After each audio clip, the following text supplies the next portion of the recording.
बयानवीर नेताओं की होड़ लगी है, यानी नए नए रूप में, नए नए स्वरूप में, नए नए अवतरण में ले रहे हैं प्रभु लोग, जो देश के अखंडता को, देश की एकता को, समाज की समरसता को अपने बयानों से, अपने बातों से और नफरती जुबानों से नुकसान और ठेस पहुंचाने का आए दिन प्रयास किए जा रहे हैं। हो सकता है उनके इस नफरती बयानों से उन्हें कोई राजनीतिक लाभ मिल जाए, लेकिन सामाजिक और किसी धर्म विशेष में आस्था रखने वाले जो जनमानस है वह कहीं न कहीं आहत महसूस कर रही है। मैं दो नेताओं को कोट करते हुए तमिलनाडु के चीफ मिनिस्टर M.K. स्टालिन के बेटा, सुपुत्र है तो दरअसल कुपुत्र, लेकिन सुपुत्र उदयनिधि स्टालिन ने कहा कि सनातन धर्म डेंगू, मलेरिया और कोरोना से भी खतरनाक है।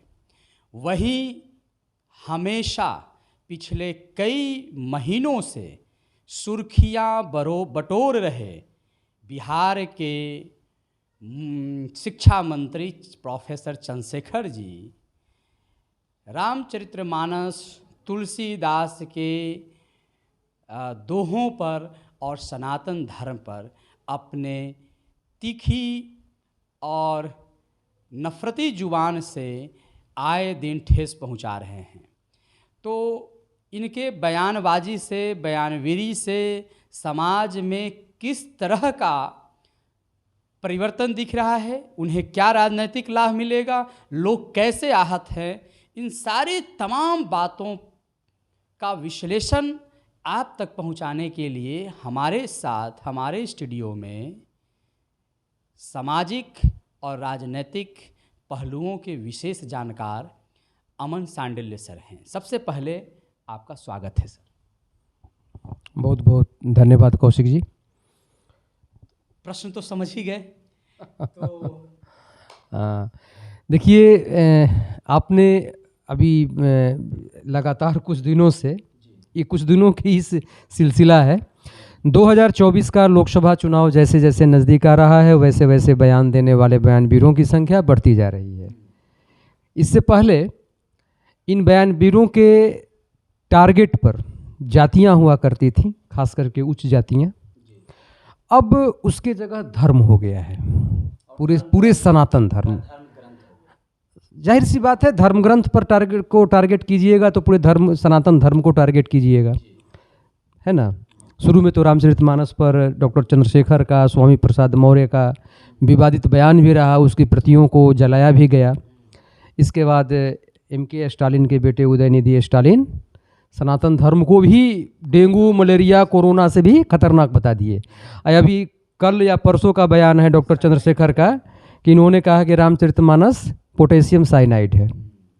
पोटेशियम साइनाइड का मतलब समझ लीजिए, यानी रामचरितमानस पोटेशियम साइनाइड से भी अगर खतरनाक है तो इसका मतलब कि रामचरितमानस का पूरी तरह से बहिष्कार करो, घरों से निकाल कर फेंक दो, क्योंकि उसका अध्ययन करोगे तो तुम्हारा चारित्रिक और सामाजिक सब कुछ पतन हो जाएगा। इसका मतलब यही हुआ, अर्थ यही हुआ, ठीक है। इस बयान से मैं भौचक नहीं हूं, ये होना था, ठीक है, ये होना था। कैसे? 2014 में नरेंद्र मोदी जी ने जिस प्रचंड बहुमत के साथ देश की सत्ता पर काबिज हुए, 2014 से पहले जो भाजपा संघर्ष कर रही थी, अटल बिहारी वाजपेयी कई 35, 27, 28, 30 पार्टियों को लेकर के सरकार चलाए 6 साल, और आप देखिए कि 2014 में प्रचंड बहुमत, 2019 में उससे भी बड़ा जनादेश। ये कहाँ से आया, कैसे आया? इसका मतलब कि नरेंद्र मोदी का जो सांस्कृतिक राष्ट्रवाद है, सांस्कृतिक राष्ट्रवाद के अवधारणा को लेकर के नरेंद्र मोदी और वर्तमान में जो बीजेपी की सरकार है जो चल रही है, उस सांस्कृतिक राष्ट्रवाद के तूफान में जाति की राजनीति करने वाले या क्षेत्रवाद की राजनीति करने वाले नेताओं की दुकानदारी बंद होने लगी। उत्तर प्रदेश का रिजल्ट आप देखे होंगे विधानसभा का या लोकसभा, बिहार का रिजल्ट, ये दो राज्यों को तो मैं जातिगत राजनीति का मैं मुख्य केंद्र में इन्हीं को, यमुनोत्री और गंगोत्री में यूपी और बिहार को ही मैं मानता हूँ। ठीक है, नया नया जो एक्सपेरिमेंट होता है ना राजनीति में, वो बिहारी यूपी से होता है और यहाँ के नेता उसके माहिर खिलाड़ी हैं। अब सवाल ये है कि आप देखे होंगे कि जो राष्ट्रीय जनता दल का जो कोर वोटर है, समाजवादी पार्टी का जो कोर वोटर है, मोदी के तूफान में, आंधी में, सुनामी में वो सब बह गया, सब छिन्न भिन्न हो गया, टूट गया। अगर नहीं टूटता तो 2017 का जो विधानसभा चुनाव हुआ था यूपी का, उसमें 300, मुझे लगता है कि 324 या 25 सीट था बीजेपी को, एक रिकॉर्ड बना था। ठीक है, अभी हाल में जो विधानसभा चुनाव हुआ यूपी का, सीट थोड़ा घटा, लेकिन फिर भी बहुमत से बहुत ज़्यादा था, बहुत ज़्यादा था। कोरोना के बाद चुनाव हुआ था। तो अभी इन लोगों ने, जितने भी नेता हैं या जितनी पार्टियां हैं, ये पार्टियां जो अभी जो इंडी अलायंस बनाई हुई हैं, अब इनके सामने सबसे बड़ा यक्ष प्रश्न है कि भाई मोदी हटाओ। तो मोदी हटाओ मतलब क्या? सीट घटाओ।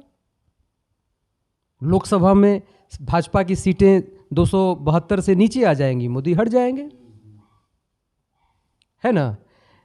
तो मोदी हटाओ मतलब सीट घटा दो। सीट घटाने का मतलब कि जो मोदी के साथ इंटैक्ट वोटर्स हैं उनको छिन्न भिन्न करो। तो कैसे तोड़ सकते हैं आप? तो तोड़ने के लिए नए नए हथियार इजाद किए जा रहे हैं, नए नए तरीके अपनाए जा रहे हैं। जो हिंदू समाज अपनी जातियों को भुलाकर एक हो चुका था, अब उस यूनिटी को, एकता को तोड़ने के लिए ये सब बयान दिए जाते हैं और या दिलवाए जा रहे हैं बयान। आप देखे होंगे कि चंद्रशेखर का बयान हो या स्वामी प्रसाद मौर्य का बयान हो या प्रियांक खड़गे का बयान हो, ठीक है, या इधर उदयनिधि स्टालिन का बयान हो, या और भी जो बयानवीर नेता हैं जो सनातन के खिलाफ में, हिंदुओं के खिलाफ में तरह तरह के बयानबाजी कर रहे हैं और ये साबित करने का प्रयास कर रहे हैं कि हिंदू धर्म में जितनी जातियां हैं ये वस्तुतः सनातन धर्म की हिस्सा नहीं है, इनको अलग हो जाना चाहिए। तो मैंने इस तरह का ये माहौल क्रिएट कर रहे हैं, नैरेटिव गढ़ रहे हैं कि हिंदू समाज जो है एक समाज न रहे, वो टूट जाए, बिखर जाए। तो ये विशुद्ध जो है ये राजनैतिक हथकंडा है, राजनैतिक एक प्रयोग है। मैं बोलना चाहूँगा, पहले प्रयोग में जातियाँ केंद्रित थी, अब के प्रयोग में धर्म केंद्रित हो गया। ये राजनैतिक प्रयोग है। और जैसा कि आपने कहा कि जैसे मैंने सुना भी कि तेजस्वी जी ने विरोध किया इनके बयान का, चंद्रशेखर जी के बयान का, अखिलेश यादव जी ने स्वामी प्रसाद मौर्य के बयान का विरोध किया। ठीक है, ये बयान जो है ना, विरोध जो है, ये विरोध उसी रणनीति का एक हिस्सा है। ठीक है, आप इशारा कर रहे हैं कि ऐसे बयान जो है वो सुनियोजित ढंग से कहे जाते हैं और कहवाए जाते हैं, कुछ इस तरह का। हाँ, क्योंकि विरोध का मतलब, ठीक है, आपके पार्टी का कोई नेता बोल देता है और आप कह रहे हैं कि हम पार्टी से, इससे कोई मतलब नहीं, इस बयान से। अगर आपको यदि आहत है तो पार्टी से निष्कासित करिए, पार्टी कार्रवाई करे, विभाग जो है उनसे लिया जाए। शिक्षा जैसे महत्वपूर्ण विभाग के वो शिक्षा मंत्री हैं और विद्यालयों में रामायण की कथाएं, रामायण से जुड़ी हुई कहानियाँ, तुलसीदास के पद पढ़ाए जाते हैं और शिक्षा मंत्री इस तरह का बयान करे। नहीं, देखिए, मैंने कहा ना कि ये विशुद्ध राजनीति है। कहीं भी सामाजिक परिवर्तन की या सामाजिक चेतना की कहीं कोई बात नहीं है। समाज हमारा जगा हुआ है, ऐसा नहीं है कि समाज सोया है। आज़ादी से अंग्रेजों का शासन नहीं है। गांव-गांव में चाहे किसी भी जाति का, किसी भी धर्म का लड़का हो या कोई भी व्यक्ति हो, सब पढ़े लिखे हैं, हर चीज़ को सब समझने वाले हैं। सामाजिक चेतना की ये लड़ाई नहीं है, ये अस्तित्व की लड़ाई है। अब मान लीजिए कि किसी के पास कुछ है और कोई दूसरा उसे छीन करके ले जाए, ठीक है, तो या तो उसको पाने के लिए वो संघर्ष करेगा और नहीं तो अपने आप को खत्म कर लेगा, सुसाइड कर लेगा, तो बचेगा ही नहीं। बढ़ नहीं रहे हैं। ये जितनी भी राजनीतिक पार्टियां हैं, क्षेत्रीय पार्टियां हैं, उसमें कांग्रेस भी है जो राष्ट्रीय पार्टी है, या कम्युनिस्ट भी हैं। ये लोग देख रहे हैं कि हमारा ही जो वोटर था, जो हमारे लिए जिंदाबाद मुर्दाबाद का नारा लगाता था, आज इस मोदी युग में मोदी के साथ हो गया है, मोदी के साथ चला गया है। और क्या वो हाथ में केसरिया झंडा लेकर के, भगवा झंडा लेकर के रामनवमी के जुलूस में शामिल होता है, जय श्री राम का नारा लगाता है। फिर भी लोगों को समझ में नहीं आ रही है बात। नहीं, समझ में आ रही है। आप समझिए बात को, समझ में आ रही है। तो जो इनका, जिस पर कि ये दावा ठोकते थे कि ये मेरा वोटर है, मेरा गुलाम है, जब भी देगा वोट तो मुझे ही वोट देगा, इसको हम फुसलाएंगे, बहलाएंगे, पिछड़ा के नाम पर, अति पिछड़ा के नाम पर, दलित के नाम पर, महादलित के नाम पर। मालूम हुआ कि नरेंद्र मोदी जी इतने चतुर निकले कि सबको दलित, महादलित, अति पिछड़ा, पिछड़ा से निकाल करके सबको हिंदू बना करके और सबका वोट ले लिए। अब फिर चाह रहे हैं कि सब दलित बना दें, पिछड़ा बना दें। अब सवाल है, अब जरा थोड़ा सा सोचिए, थोड़ा हमदर्दी है विपक्ष के प्रति। मेरे मन में रियली हमदर्दी है। ये सब बेचारे मारे हुए लोग हैं, ये अस्तित्व की लड़ाई लड़ रहे हैं, और अस्तित्व की लड़ाई लड़ने वाला वो कुछ भी करेगा। उसका जो छीन लिए हैं मोदी जी ना, उसको दोबारा पाने के लिए कुछ भी करेगा।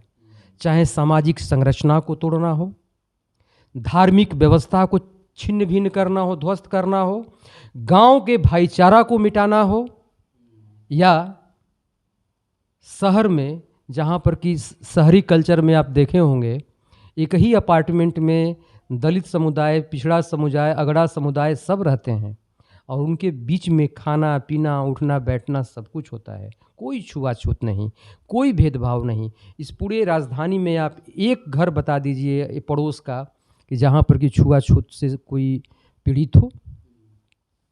ऐसा शहर में तो देखने को नहीं मिलता है। इतनी समझदारी, जागरूकता तो आ चुकी है समाज में, है ना, इतनी तो आ गई है। गांव में एक बहुत, कि ये जातिवाद का जो जहर है ये बहुत लंबे समय का है। धीरे धीरे धीरे धीरे गांव में परिवर्तन हुआ है, ऐसा नहीं है। लोग एक दूसरे का रिस्पेक्ट करने लगे हैं। पहले जो गाली गलौज शब्द यूज होता होगा, हुआ होगा, अब वो नहीं होता है। एक बहुत बड़ा एक सामाजिक परिवर्तन हुआ है सर, इस चीज़ को आप मानिए। लेकिन अगर ये जातियां गोलबंद हो जाएंगी और ये सारी जातियां मिल करके केवल एक हिंदू जाति हो जाए, एक हिंदू समाज हो जाए, एक सनातन समाज हो जाए, तो जाति के नाम पर जो राजनीति करने वाले लोग हैं उनका क्या होगा? कभी सोचे हैं? वो तो खत्म हो जाएंगे ना। ये जितने भी इस तरह का प्रोपेगेंडा आप देख रहे हैं, जहर उगले जा रहे हैं, वस्तुतः जातियों को जातियों से भिड़ाने का एक प्रयास है। वोटरों को ये मैसेज दिया जा रहा है कि वोटर, ये तेरा वोटर और ये मेरा वोटर, ठीक है। तो जब तक समाज टूटेगा नहीं, जातियों में दोबारा विभक्त नहीं होगा, जाति में तो है, जातियां तो शाश्वत हैं, जातिवाद का जो जहर जब तक नहीं भरेगा सबके मन में, तो टूटेगा कैसे? ये बार बार जो जहर उगल रहे हैं, तो जो अगड़ा वर्ग है आग बबूला होगा, गाली गलौज करेगा। जब गाली गलौज करेगा तो पिछड़ा वर्ग और दलित वर्ग जो है वो रिएक्ट करेगा। जो साथ हो गए थे उनमें प्रतिस्पर्धा शुरू होगी, संघर्ष शुरू होगा। तो इनके मानसिकता को समझिए। ये जातिवाद का जहर या धर्म पर जो प्रहार कर रहे हैं, अगर मान लीजिए कि कोई धार्मिक कुरीति है तो धार्मिक कुरीति को खत्म करना इनका उद्देश्य नहीं है। इनका उद्देश्य एक ही है कि समाज को, पहली बात देखिए, एक चीज़ और है, मैं अपने सभी दर्शकों को मैं बताना चाहता हूँ कि 2014 चुनाव से लेकर के 2019 चुनाव तक इन सभी विपक्षी नेताओं को, जो विपक्षी गठबंधन में शामिल नेता हैं, उनको ये पता है कि जो 14% 15% मुस्लिम हैं वो तो भाजपा को वोट देंगे नहीं, तय है। तो वो तो मान चुके हैं कि 14-15% का वोट हमारे पास है भाई। कुछ हमारे जाति का भी वोट है हमारे साथ, जिस पर हम राजनीति करते आ रहे हैं। उसमें अगर हम ऐसा अनर्गल बयानबाजी करके 2-4-10% वोट को अगर बीजेपी से हम तोड़ लेते हैं तो हमारी सरकार बन जाएगी, राज्य में भी हम आगे सत्ता में आ जाएंगे, केंद्र में भी सत्ता में आ जाएंगे। तो ये मिला जुला करके विशुद्ध राजनीति है, और कुछ नहीं है, और कुछ नहीं है। और चंद्रशेखर ऐसे बयान देकर यदि अपने घर जाते होंगे तो मुझे पूरा विश्वास है कि उनकी पत्नियां उन्हें डांटती होगी, उनके बच्चे भी उनके इस तरह के व्यवहार और बयान के लिए शर्मिंदा महसूस करते होंगे। तो चंद्रशेखर को या चंद्रशेखर जैसे बयानवीरों को समाज की समरसता को खंडित करने का कुंठित प्रयास नहीं करना चाहिए, किसी धर्म के लिए नहीं। ऐसा मैं नहीं कह रहा हूँ कि सिर्फ हिंदू के लिए। कोई हिंदू नेता या कोई इस्लाम के नेता को या कोई भी हो, किसी धर्म पर उंगली नहीं उठाना है। और मैं तो सनातनी हूँ, उसके बाद कुछ भी हूँ, राष्ट्रवादी हिंदू हूँ, सनातनी हूँ। तो हम भी नहीं चाहते हैं कि मेरे तरफ भी कोई उंगली उठाए, मेरे विश्वास, मेरे आस्था पर भी कोई कुठारघात करे, ठेस पहुँचाए। यह शोभनीय नहीं है और बर्दाश्त करने के लायक भी नहीं है। खैर, संवैधानिक तौर तरीके से इसका जवाब लोकतांत्रिक ढंग से दिया जाएगा और लोग देंगे ही। हम लोग अपनी परिचर्चा को विश्राम देते हैं।